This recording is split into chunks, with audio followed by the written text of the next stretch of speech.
Like Jesus' disciples, we are called to go out into the world and share our Christian faith. Yet many people in the church are hesitant to do so. What can we do to help people to become better equipped at evangelism? I'm joined today by Dr. Bernard Palmer, who is a retired senior surgeon from the United Kingdom and is also one of the founding pastors of Christchurch in Baldock, England. Dr. Palmer is a practiced and skilled evangelist who's going to help us to be better equipped at sharing our faith and introducing non-believers to the gospel. Dr. Palmer, in the last episode, we talked about a metaphor that you developed of stepping stones that connect two banks, the world that we're in and the ideal world where Jesus is Lord. And the stepping stones represent evidences that we can introduce people to demonstrate to them that Christianity is true, that there's a rational basis for their faith. And so today I want to explore the first group of stepping stones. So could you tell us what that group entails, and then let's unpack that a little bit. Yeah. The first group is the logical consequences if there is no God. One of the things that helped me a lot when I first became a Christian, I was in my first year at Cambridge, and we had a visiting scholar. He was an American who was based in Switzerland, a man called Francis Schaeffer, and he used to come and give seminars to us youngsters. And I remember him telling us very clearly, whenever he talked to people with different worldviews, whatever religion well, atheism is a religion, whatever religion people hold, that he would spend most of the time going over what are the consequences of believing that position, the rational developments from it. And then, only then, would he go and present about the Christian life.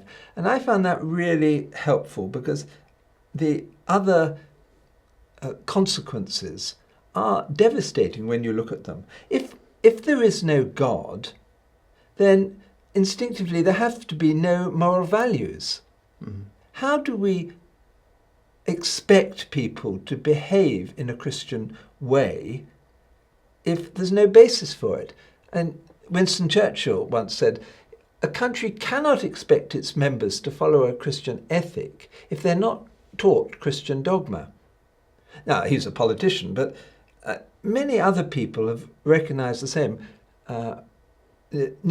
Friedrich Nietzsche, he was, before he went into his asylum, wrote some amazing stuff. He reckoned that within 100 years, God would be dead. Not that he actually would be dead, but that society would try and kill him off. He, in fact, was a Roman Catholic. And he derided people. He called them, let me get this right, odious windbags of progressive optimism who think it is possible to have Christian morality without Christian faith. You cannot develop a Christian morality without there being a Christian God.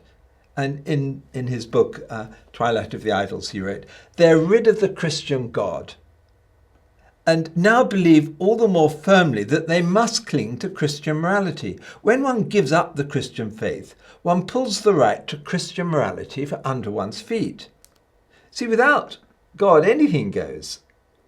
Now, you've then got questions. Well, which God and how do you know? But it's a very strong argument that you cannot invent a real morality.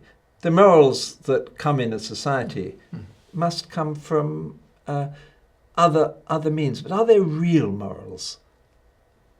So why do you think it's so distressing to people to think that to think about a world where there isn't truly a moral, objective reality? Because I think people are troubled by that. Well, as we'll talk about later, instinctively, we all have something built into us that says honesty is right, kindness is right. To be truthful is important.